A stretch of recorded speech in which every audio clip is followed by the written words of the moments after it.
So it's con season. And I actually wasn't going to record this video despite the fact that I had done some research and preparation for it. But a couple of people reached out to me coincidentally asking my thoughts on how to prepare for a con. And so, here we go. Reggie here, your friendly neighborhood bodybuilder and comic book collector, and I want to welcome you to another one of my videos. In this video, we are going to spend a little time talking about tips and techniques to survive a con. And as I mentioned, I had every intention of putting together a comprehensive, if you will, comprehensive video on how to prepare for a con. And then I decided that I wasn't going to do the video. I know several people have released videos and there was a couple of live streams on cons and I was like, I'm not gonna do it now, despite the fact that I actually did some research and put together my thoughts. But some people reached out to me and said, hey, can you offer us some tips for a con? And there were a couple of people I think that have gone to some local cons and they're getting ready to go to some of the bigger cons and they're like, hey, so what are some of the things that we should think about? And so because of these people, I've decided to go ahead and put this video together. And by no means is this going to be a comprehensive video. And I say that because preparation for a con can be very complex. It can be as complex as you want it to be. And it could be anywhere from like theoretical to very practical tips like wear comfortable shoes. And so the spectrum of what you can talk about for con preparation is very, very broad. And so what I hope to do over the course of this video is to offer you a couple of high level and a couple of very practical tips that you can consider. And I definitely encourage you to read the comments because I'm pretty sure that some people are going to offer up some additional tips. I'm pretty sure that if you do a search on YouTube, you're probably going to find some of these videos that I'm alluding to that will also help you prepare for your cons. So by no means is this going to be comprehensive, but it hopefully will provide you with a couple of things to consider if you're planning to attend a con. And I reserve the right after I come back from WonderCon in Anaheim to do a follow-up video based upon some additional things that I may learn as I attend this upcoming con. And one other thing that I want to mention is that I actually reached out to several individuals to provide me with some additional insight and guidance as I was thinking about this video. People that have collectively probably attended 30 or so cons over the years. And so I'm going to put some of those names up here on screen. And I want to give a huge shout out to those people that responded to my many messages about this video. So thank you guys. I absolutely appreciate your help. So here we go. Let's talk about some of the tips that I want to offer. So the first tip that I want to offer is that you want to pick a con that matches your goals. If you're into cosplay, for example, a local con may not be for you. If you are looking to get celebrity signatures, then a local con or regional con might not be for you. If you're into those two things, one of these national cons may be best for you to attend. If you're looking to wheel and deal some comics, looking to have some one-on-one conversations, and you're looking for, more hardcore collectors, then a local or regional con may be best for you. Maybe you're into pre-code horror. There are cons in the country that are really geared towards pre-code horror. There are cons that are geared towards golden age collectors. And so what you have to do is you have to ask yourself, what are your goals? What are your objectives? And how well do they match up to the cons that you are considering attending? The next tip that I want to offer is to check the website of the con frequently. You want to check it fairly often, especially as you get closer to the con. And the reason for this is that if it's a large con, for example, they will have a schedule of events. And that schedule could potentially change as they work through some of the details. maybe the celebrity that you are actually going to see has a conflict and actually no longer can attend the con. That will affect potentially whether you attend or not, or how you arrange your day. If you're going to a con and maybe you're trying to get a signature from a creator who may be a little older or whatever it happens to be, maybe that person gets sick or maybe that person is unable to travel. You want to make sure that you are checking that website. So if there are any changes to the schedule, to the attendees, to any of the details regarding like the hotels or the parking, you want to make sure that you are in the know. So check the website often, especially as it gets down to those final days. Personally, I am not a big fan of budgets, but I think budgets are really helpful, especially if you're going to be going to a con and you are going to be tempted by all of the amazing books and sketches and signatures that you can collect at that con. You want to give thought to how much money are you going to spend?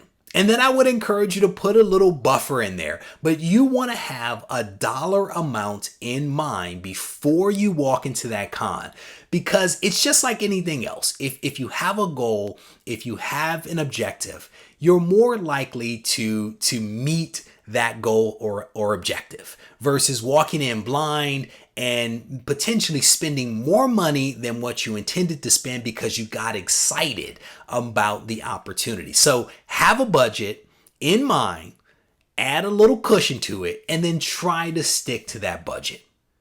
Speaking of budgets, one of the things that you absolutely want to do is to reach out to your financial institutions to let them know that you will potentially be spending large sums of money and that you might be doing it out of state.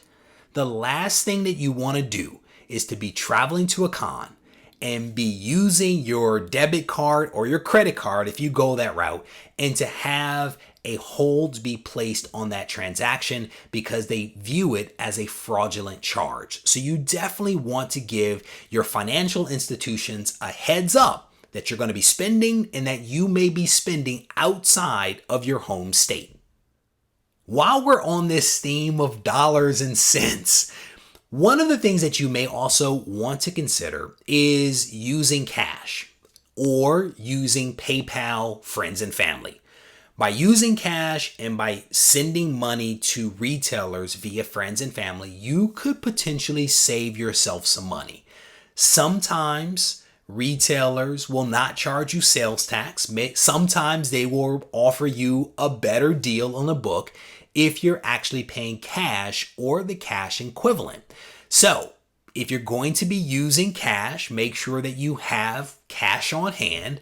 And if you're going to be using PayPal, consider sending it via friends and family, and make sure that you actually have the funds transferred over to PayPal to be able to use them when you're on site. When you're on the website for the con, one thing that you want to look for is a map of the convention center. And this map comes in handy for several different reasons. First, it allows you to plan your attack for when you show up at the con.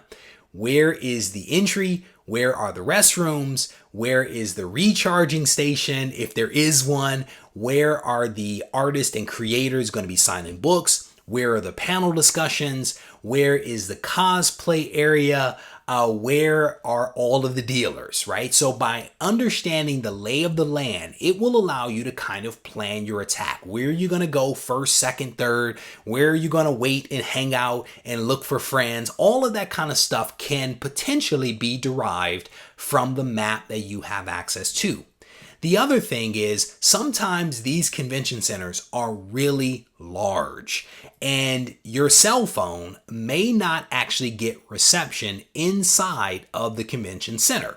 And so by having a map printed out, you can still actually navigate your way around and know where everything is if you're not able to get back to the website of the con to look at the map.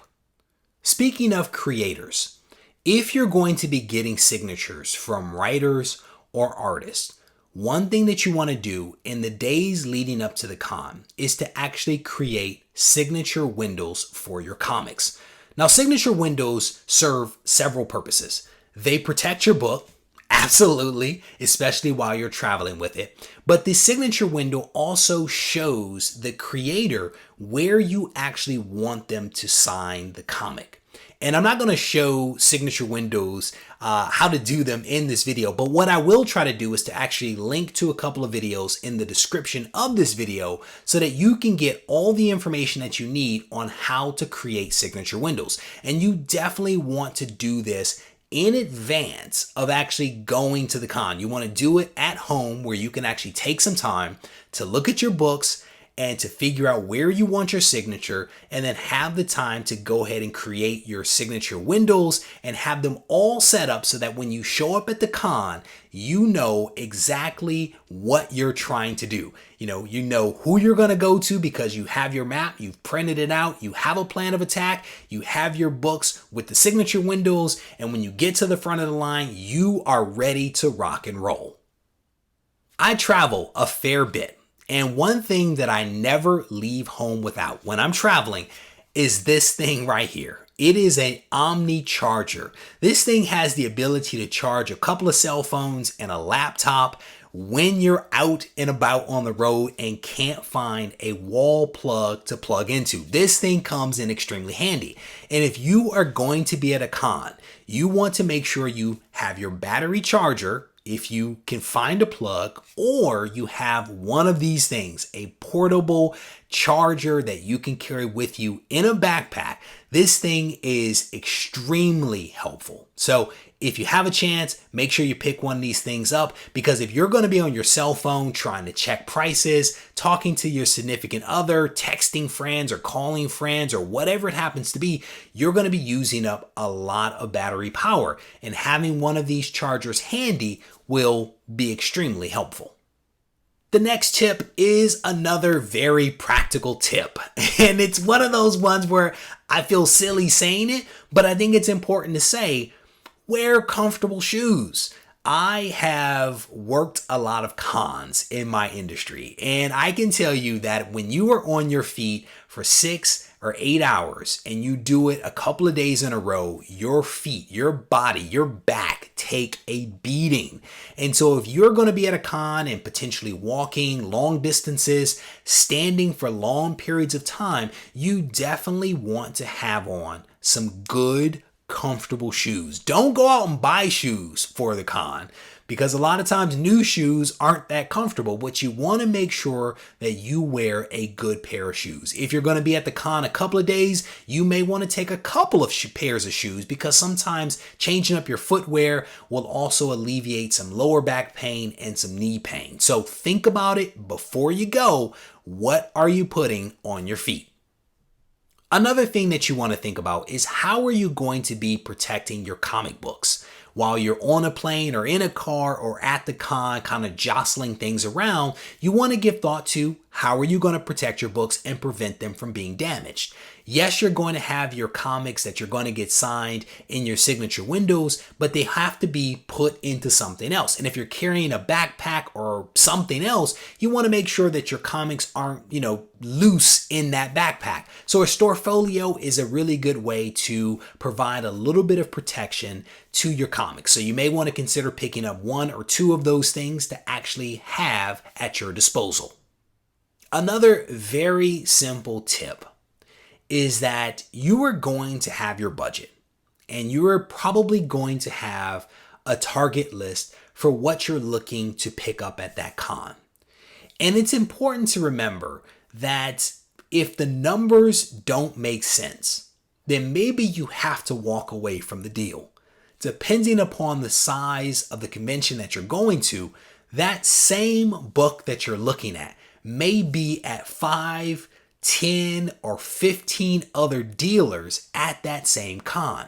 So if you're having a negotiation with one dealer and the numbers just don't make sense, don't be afraid to walk away and go to the dealer right next to that one, or across the convention center, or maybe not at all, because maybe that book just isn't the book for you at that time.